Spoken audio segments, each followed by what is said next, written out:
Hi friends, welcome back to my channel. Friends అందరూ ఎలా ఉన్నారు? బాగున్నారా? నేనైతే చాలా చాలా బాగున్నానండి. సో, మీ అందరికీ నా వీడియోస్ నచ్చుతున్నాయి.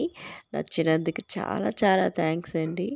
మా అమ్మాయి అయితే అంటే మా బావగారి వాళ్ళ కూతురు అయితే నిన్నటి వీడియో చూసి కాల్ చేసి మరీ పిన్ని చాలా మంచి టిప్ చెప్పారు అని చెప్పేసరికి ఇంకా చాలా చాలా హ్యాపీ అనిపించింది. సో, ఇలా నన్ను ఎంకరేజ్ చేస్తూ ఉంటే ఇంకా మంచి మంచి వీడియోస్ అయితే పెడుతూ ఉంటాను. సో, ఇదొచ్చేసి సంకష్టమి రోజు వ్లాగ్ అనమాట. సంకష్టమి మంగళవారం పడింది కదండీ! మంగళవారం చాలా విశేషంగా పూజలైతే జరుగుతాయి మా కాలనీలో, అదే మా క్వార్టర్స్ గుడిలో. సో, అక్కడ సత్యనారాయణ వ్రతం అదే పూజ, అలాగే హోమము, ఇంకా సంకష్టమి వినాయకుడికి విశేషంగా పూజలు జరుగుతాయి. అలాగే భజనలు జరుగుతాయి. సో, ఆ రోజు వ్లాగ్ అనమాట.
మంగళహారతి కూడాను అయిపోయింది. సో, మీరందరూ హారతి తీసుకున్నారా? ఇంకా ఆ విఘ్నేశ్వరుడు అనుగ్రహంతో మనకి ఎటువంటి పనులైనా సరే ఏ విఘ్నాలు లేకుండా జరిగిపోవాలి అని మనస్ఫూర్తిగా కోరుకుందాము. చేసే మంచి పని అయితే ఎటువంటి విఘ్నాలు ఉండవండి. ఆ దేవుడి కృప మన మీద ఎప్పుడూ ఉంటుంది. మంచికి ఆలోచించేటప్పుడు దేవుడు ఎప్పుడు మన వెంబడే ఉంటాడు. అందులో ఇదే నాకు ఈ సంకష్టహర చతుర్థి పూజ అనమాట. స్టార్ట్ చేసి నేను 5 ఆర్ 6 ఇయర్స్ ఏమో అయిపోయింది. ఇంకా కంటిన్యూస్ చేస్తూనే ఉన్నాను. నాకు ఈ పూజ చేసిన నుంచి బానే ఉందండి. ఒకవేళ మీరు ఇలా సంకష్టహర చతుర్థి స్టార్ట్ చేయాలి అని ఎవరైనా కొత్త వాళ్ళు అనుకుంటే మాత్రం మంగళవారం రోజు చాలా విశిష్టంగా ఉంటుందండి. ఆ రోజు ఎవరైనా స్టార్ట్ చేయాలి అని అనుకుంటే అప్పుడు స్టార్ట్ చేయండి. ప్రతి నెల వస్తుంది. కాకపోతే మంగళవారం రోజు చాలా విశేషంగా ఉంటుందనమాట. సో, మీకు ఒకవేళ ఎవరైనా చేయాలి, మాకు మంచి జరగాలి అని అనుకుంటే మాత్రం తప్పకుండా స్టార్ట్ చేసుకోండి. సో, ఇదొచ్చేసి నెక్స్ట్ మరి వెడ్నెస్‌డే వీడియో అయితే ఇది మరి తీయలేకపోయాను. ఇంకా అంటే ఉపవాసం అదంతా ఉంటాం కాబట్టి నెక్స్ట్ డేకి ఫుల్లు సిక్ అయిపోతాననమాట. సో, ఇదొచ్చేసి థర్స్‌డే వీడియో అనమాట. ఇంకేంటి ఆగస్టు 15థ్ వస్తుంది ఇండిపెండెంట్ డే. సో, ఇంకా మాకు సందడి మొదలైపోతుందనమాట. మా స్టేడియంలో పిల్లలందరికీ పెరేడ్ ప్రాక్టీస్ చేపిస్తున్నారు. వర్షం అయితే చిన్న చిన్నగా పడుతూనే ఉందనమాట. అందులో కూడాను వాళ్ళకి పెరేడ్ చేపిస్తూ ఉన్నారు. సో, ఇంకా బయట వెదర్ అయితే అలా ఉంది. మనం ఇంకా వంట అంటే లంచ్ కోసం నేనైతే ఇలా ప్రిపేర్ చేసుకున్నాను. సింపుల్‌గా ఉంటుంది. ఇంకా టేస్టీగా ఉంటుంది. ఇంకా రోల్ ఒకటి తెచ్చుకున్నాను కదండీ ఆన్‌లైన్‌లో. సో, ఇంకా పచ్చళ్ళేవో స్టార్ట్ చేయాలి అని మొదలుపెట్టాననమాట. సో, అందుకోసం ఈ దోసకాయ పచ్చడైతే చేద్దాము అన్నట్టుగా అమ్మకి అడిగాననమాట. అమ్మ దోసకాయ పచ్చడికి ఏమేమి కావాలి? ఎలా చేయాలి? అనేసి అమ్మ వివరంగా చెప్పారు. సో, ఇంక నేను మొదలుపెట్టేసాననమాట. నార్మల్‌గా చేసుకుంటాను దోసకాయ పచ్చడైనా, ఏ పచ్చళ్ళైనా. కాకపోతే అమ్మకొకసారి అడిగి చేస్తే ఇంకా బావుంటుంది టేస్టు అని అమ్మ మీద నమ్మకం అనమాట. సో, అందుకోసం అమ్మ భలే పచ్చళ్ళైతే చేస్తారండి. చిన్నప్పటి నుంచి హ్మ్, ఆ పచ్చడి కలుపుకొని అంటే చిన్నప్పటి నుంచి మాకు తెలిసిందేంటంటే, ఏ కొబ్బరి పచ్చడి చేసినా, టమాటో పచ్చడి చేసినా పచ్చడి ఒకటుంటే చాలు. మరింక పప్పు ఇవన్నీ చేసినా సరే మేము తినేవాళ్ళం గాదు. ఇంక ఆ పచ్చడితోనే అన్నమంతా కలుపుకొని తినేసేవాళ్ళమనమాట. అంత ఇష్టం అమ్మ చేసే పచ్చళ్ళు. సో, అన్నీ ఉప్పు, కారము అంత కరెక్ట్‌గా ఉంటుంది. మరి టేస్టు ఫ్లేవరు భలే అద్దిరిపోతుందనమాట. సో, మరి చెప్పడమే గానీ అమ్మ గురించి వంట చూపించట్లేదనుకున్నారా? ఎప్పుడో ఒక్కసారి ఇలా అమ్మ గురించి తలుచుకునేటప్పుడు ఎప్పుడు అంటే, అమ్మ వంటలు గుర్తొచ్చేటప్పుడే కదా! ఆ 4 ముక్కలు చెప్పుకోకపోతే ఎలా అండి? సో, అమ్మ గురించి చెప్తూ, అమ్మ వంట గురించి కూడాను చూపిస్తున్నాననమాట. సో, ఇక్కడ నేను పెద్ద సైజు దోసకాయ అయితే తీసుకున్నాను. ఇంకా రోటి పచ్చడి చేద్దాము అనేసి. దాన్ని ఒక హాఫు భాగమైతే పెద్ద పెద్ద ముక్కలైతే కోసుకున్నాను. ఇంకొక చిన్న ముక్క అయితే ఇలా చిన్న చిన్న ముక్కలు కట్ చేసుకుంటున్నాను. అమ్మ ఏమన్నారంటే చివరాఖరిలో ఈ ముక్కలు వెయ్యు బావుంటుంది అనేసి చెప్పారనమాట. సో, అందుకోసం ఇలా కట్ చేసి పెట్టేసుకున్నాను. సో, ఇంకా స్టవ్ వెలిగించేసి ఒక కడాయి పెట్టేసుకొని దీనిలోకి నేను ఇందాకలా చూపించాను కదా! ఇంగ్రీడియెంట్స్ అవన్నీ ఒక్కొక్కటిగా ఫ్రై చేసుకోవాలనమాట.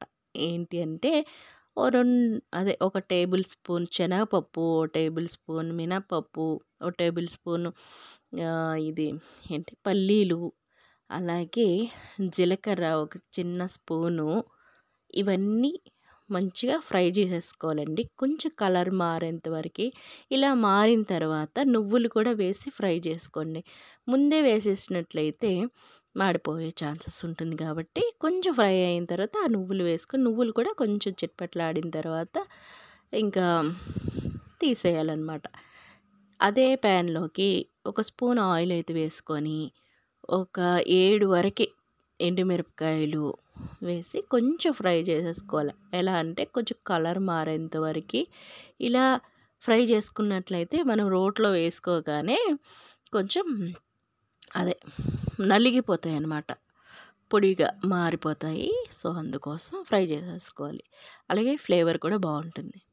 సో, అదే ప్యాన్‌లోకి ఒక 4, 5 పచ్చిమిరపకాయలు, ముందుగా కట్ చేసుకున్న దోసకాయ ముక్కలు ఇవి కూడా వేసేసుకొని అందులోకే ఒక 6 వెల్లుల్లి రెబ్బలు, ఒక చిన్న ఇంచు ఇది అల్లము, అలాగే ఒక చిన్న ముక్కండి కొబ్బరి ముక్క, చాలా చిన్న ముక్క, ఒక 2 ఇంచులు అనుకోండి కొబ్బరి ముక్కని స్లైసెస్‌లా కట్ చేసేసుకొని వేసుకోండి. ఎక్కువ వేయొద్దు. జస్ట్ ఆ ఫ్లేవర్ కోసం అంతే. ఇంకా ఒక మీడియం చిన్న టమాటోలైతే 2 తీసుకోండి. మీడియం సైజ్ అయితే 1 తీసుకోండి. అందులోకి కొత్తిమీర కూడా వేసేసుకుంటున్నాను. అందులోనే ఉసిరికాయ సైజ్ అంత చింతపండును కూడాను వేసి మంచిగా ఫ్రై చేసేసుకుందాం. అంటే మగ్గించేసుకుందాము. అంతలోగా ఈ ఫస్టే వేయించుకున్నాం కదా ధనియాలు, ఇంకా శనగపప్పు, చెప్పలేదు మీకు, ధనియాలు కూడా ఒక టేబుల్ స్పూన్ వేసుకోండి. అవి కూడా ఫ్రై చేసేసుకోవాలి. సో పల్లీలు ఇవన్నీ మనం వేయించుకున్నాం కదా, వాటిని కాస్త నూరేసుకుందాము. అంటే పొడిలా చేసేసుకుందాము.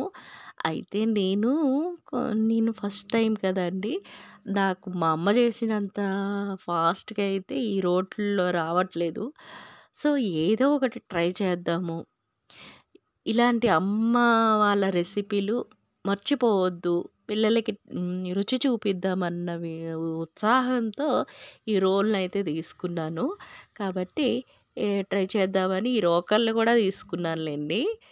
సో ఇంకా ఆహ్, ఆహ్, ఉడికించినగా మగ్గిపోయిన ఈ దోసకాయ మిశ్రమాన్ని కొద్ది కొద్దిగా రోట్లో వేసుకొని అంటే ఈ ఫస్ట్ వేసుకున్నాం కదా, ఇవంతా కొంచెం కచ్చాపచ్చాగా పలుకులుగా, అంటే మరీ అంత ఫైన్ పౌడర్ కాదు, జస్ట్ పౌడర్ అయిన తర్వాత ఇలా మనం వేయించుకున్న దోసకాయ ముక్కల్ని రోట్లో వేసుకొని నూరేసుకుంటూ ఉండాలన్నమాట. అంటే కొంచెం అలా పలుకుగా ఉంటుంది కాబట్టి ఫస్ట్ అయితే కొంచెం దంచుకోండి. ముక్కలన్నిటిని దంచుకొని తర్వాత ఆ కర్రతోని జస్ట్ ఇలా చెయ్యితోని ఇట్లా తిప్పితే నూరేసుకోవడం అవుతుంది. దీనికి ఇదేంటిది రోల్ కూడా ఉంది. ఇది తిప్పేది కూడా ఉంది. కాకపోతే ఈ అమ్మ ఈ పద్ధతిలోనే చేస్తారు కాబట్టి ఇందులోనే నేను ట్రై చేస్తున్నాననమాట. అంటే కొంచెం కర్ర కూడా బరువుగా ఉంది. అది తిప్పడానికి కూడాను కొంచెం కష్టంగానే ఉంది. కాకపోతే రోటి పచ్చడైతే అబ్బా! యమ్మీగా ఉందండి. చాలా బావుంది. అస్సలు నేను తెచ్చుకున్నందుకు రోలు, అలాగే ఈ ఐటెమ్స్ తెచ్చుకున్నందుకు 100% వర్త్ అనిపిస్తుంది. మళ్ళీ నా పాత రోజులైతే గుర్తుకొచ్చేసాయి.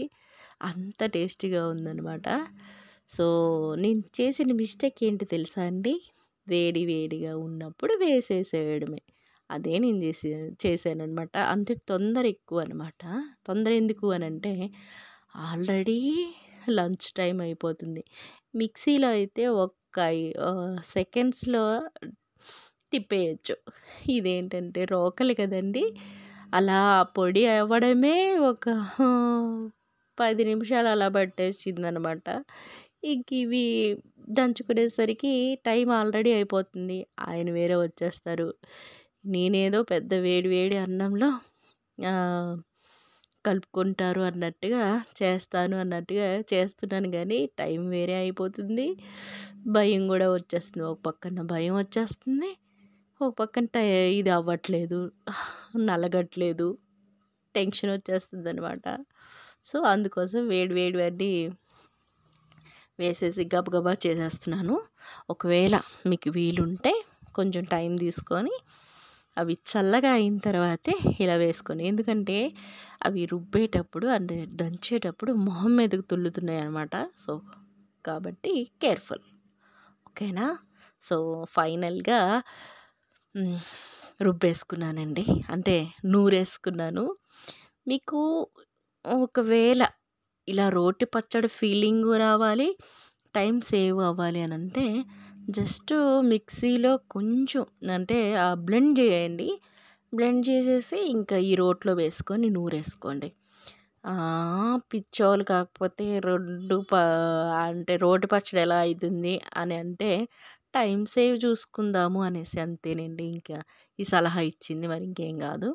అంటే ఒక తిప్పు తిప్పేసి రోట్లో వేసి నూరేసుకుంటే రోటి పచ్చడి అయిపోతుంది కదా అనేసి ఏదో చెప్తాను కానీ స్టార్టింగ్ నుంచి ప్రొసీజర్ ఇలా కష్టపెడితేనే అమ్మలు మనకు అంత రుచి వచ్చిందనమాట. కాబట్టి కష్టం తగ్గట్టుగా ఫలితం కూడా ఉంటుంది. దానికి తగ్గట్టు రుచి కూడా ఉంటుంది. తప్పకుండా ట్రై చేయండి. సో చెప్తుంటేనే అసలు ఇక్కడ చూసుకొని చెప్తున్నాను కదా, నాకు నోట్లో నీళ్ళైతే ఆగట్లేదండి, ఊరుతూనే ఉన్నాయి. ఎందుకంటే ఎప్పుడో చేసుకున్నాను కదా రోటి పచ్చడి. మరి ఇంకా టెంప్టింగ్ అయిపోతుందనమాట. సో ఫైనల్గా ఇదండి మా రోటి పచ్చడి, దోసకాయ రోటి పచ్చడి. చాలా టేస్టీగా ఉంది, చాలా యమ్మీగా కూడా ఉంది. వేడి వేడి అన్నంలో అలా కలుపుకొని తింటుంటే ఆహా భలే అనిపించింది అనమాట. మా ఆయన కూడాను సూపర్ ఉంది, రెగ్యులర్ పచ్చళ్ళ కన్నాను ఇది ఇంకా బాగుంది అనేసి. సో ఇలాంటివి మరిన్ని తీసుకొస్తాను. బీరకాయ, దొండకాయ ఇలాంటివన్నీ తెస్తాను. ఖచ్చితంగా ట్రై అన్నారనమాట. వాళ్ళకేం తెలుసు నా పాటలు. సరేలేండి, ఇంత కష్టానికి బాగుంది అని చెప్పారు కాబట్టి తప్పకుండా ట్రై చేద్దాం. అయితే మీరు ఏమైనా రోటి పచ్చళ్ళు మీకు తెలిసినవి ట్రై చేయాలి అని అనుకుంటే కామెంట్ చేసేయండి. సో ఇదండి ఈరోజుటి వీడియో అనమాట, రోటి పచ్చడితో ఎండింగు. సో ఈ వీడియో మీకు నచ్చినట్లయితే ఒక లైక్ అయితే చేసేయండి. అలాగే మీకు ఇంకా బాగా నచ్చింది అనుకోండి, మీ ఫ్రెండ్స్ అండ్ ఫ్యామిలీతో షేర్ చేసేసుకోండి. అలాగే మన ఛానల్ని కొత్త వాళ్ళు ఎవరైనా చూస్తున్నట్లయితే తప్పకుండా సబ్స్క్రైబ్ చేసుకోండి. నెక్స్ట్ వీడియోతో మళ్ళీ కలుసుకుందాం. Thanks for watching. Keep smiling. Bye.